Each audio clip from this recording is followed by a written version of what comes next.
उस वक्त मेरे नेता ने कहा था कि एक दिन ऐसा आएगा जब हर रिक्शा वाला, हर ठेला वाला के हाथ में भी मोबाइल फोन होगा। उन्होंने कहा था ये दिन बैनर के भाव मोबाइल फोन बिकेगा, उस दिन की मैं कल्पना करता हूं। और आज उनकी ये सोच जमीन पर है, धरातल पर है। ये सोच मेरे नेता आदरणीय रामविलास पासवान जी, रेल मंत्रालय की जिम्मेदारी हो या विभिन्न और मंत्रालयों के माध्यम से, आज डॉक्टर बाबा साहेब भीमराव अम्बेडकर जो हम सब के नेता रहे, जिनको मेरे नेता ने अपना नेता माना, बाबा साहेब के आदर्शों की चर्चा करते, उनको अपनाते विभिन्न राजनीतिक दल थकते नहीं। कोई भी राजनेता हो, राजनीतिक दल हो, हर कोई बाबा साहेब को अपना बनाकर दिखाना चाहते हैं। पर क्या हम लोग कल्पना कर सकते हैं कि जिन्होंने भारत के संविधान को लिखा, डॉक्टर बाबा साहेब भीमराव अम्बेडकर जो संविधान निर्माता थे, जिन्होंने संविधान को लिखने का काम किया, उनकी एक तस्वीर तक भारत की संसद में 89 से पहले उनकी एक तस्वीर तक नहीं थी।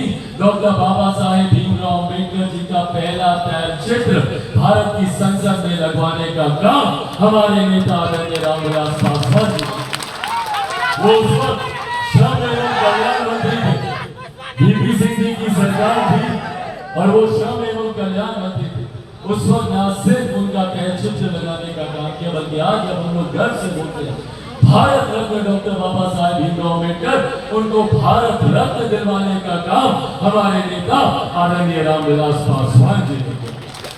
साथियों, ये कार्य आप लोग के समझ रखने की मुझे जरूरत नहीं, मैं बता सकता इसीलिए कि ये हम लोगों को अगली पीढ़ी को भी बताने की जरूरत है कि रामविलास पासवान सिर्फ एक नाम नहीं, सिर्फ एक व्यक्ति नहीं, व्यक्तित्व थे, सिर्फ एक नाम नहीं, पूरी विचारधारा थी।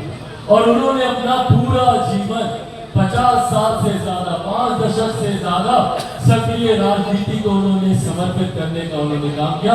और उनका पुत्र होने के नाते, उनका अंश होने के नाते उन्हीं के संस्कार है मुझमें, और मुझे इस बात का गर्व होता है कि मेरे नेता 5 दशक तक सक्रिय राजनीति में रहे, पर इन 50 सालों के राजनीतिक उनके जीवन कार्य में कोई 1 रुपया तो क्या 1 पैसे तक का आरोप हमारे नेता आदरणीय रामविलास पासवान जी करेंगे। ये हम लोगों को सीखने की जरूरत है और अगली पीढ़ी को इन विचारों को सौंप जाने की जरूरत है। कई उतार चढ़ाव हमारे नेता ने अपने जीवन में देखे, कई बार वो आगे बढ़े, कई बार अलग अलग शक्तियों ने उन्हें पीछे खींचने का प्रयास किया, कई बार उन्हें कई कठिन परिस्थितियों से गुजरना पड़ा। कई लोग जो उनको आगे बढ़ता हुआ देखना नहीं चाहते थे, उन्होंने हर संभव प्रयास किया कि कैसे उनकी राजनीतिक हत्या करवा दी जाए, कैसे उनको समाप्त कर दिया जाए, कैसे उनको मुख्यमंत्री बनने ना दिया जाए, और तमाम तरीके का सामर्थ्य होने के बावजूद कैसे उनको देश के सर्वोच्च पद पर भारत का प्रधानमंत्री बनने से रोका जाए। तमाम शक्तियों ने पूरी अपनी ताकत लगा दी ताकि वो आगे बढ़ना। आज जब आप लोगों के बीच में यहाँ मौजूद हैं, यह आग्रह करना चाहता हूं, जरूरत है हम सबको एकजुट होने, जरूरत है हम सबको एकत्रित होने, और जरूरत है अपनी ताकत को पहचानने। कई ऐसे उदाहरण है, ये राजनीतिक मंच नहीं है, मैं कोई राजनीतिक चर्चा नहीं करूंगा, पर कई ऐसे उदाहरण प्रयास किया, हम लोगों ने मतभेद पैदा करने का प्रयास किया, पर उसके बावजूद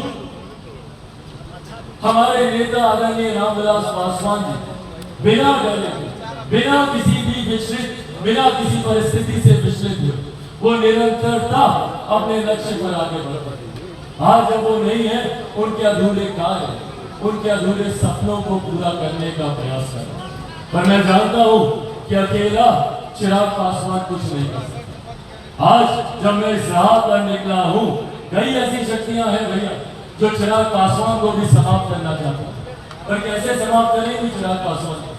चिराग पासवान के खिलाफ भैया कोई आय से ज्यादा संपत्ति नहीं है, कोई कोर्ट कचहरी में हमारे ऊपर कोई मुकदमा नहीं चलता, तो कैसे समाप्त करते?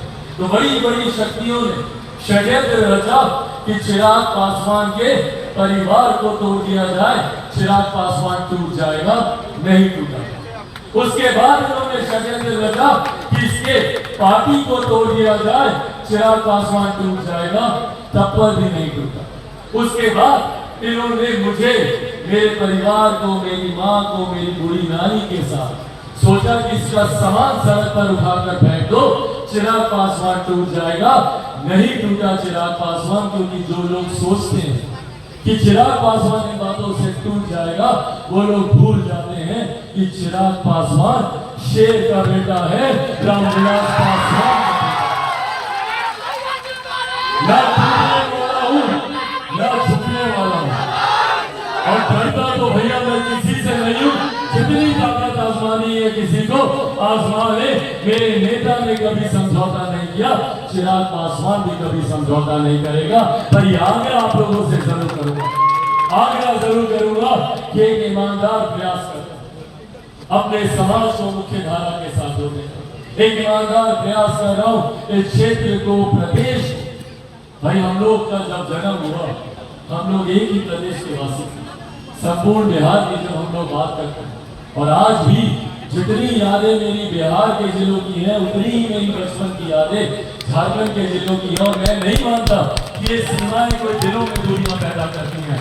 मैं कल भी आप लोगों का था, मैं आज भी आप लोगों का हूँ, और उसी हक से आप लोगों से आज बस से आग्रह करने आया कि मुझे हर कदम पर आप लोगों के साथ की जरूरत पड़ेगी, आप लोगों के आशीर्वाद की जरूरत पड़ेगी, और अपने तमाम बुजुर्गों के मार्गदर्शन की जरूरत पड़ेगी। मैं ईमानदार प्रयास कर रहा हूँ कि कैसे विकास की राह पर तीव्र गति से हम लोग अपने समाज, अपने प्रदेश को आगे लेकर जाने का हम लोग काम करें, और उसके लिए हर संभव कोशिश कर रहा हूँ।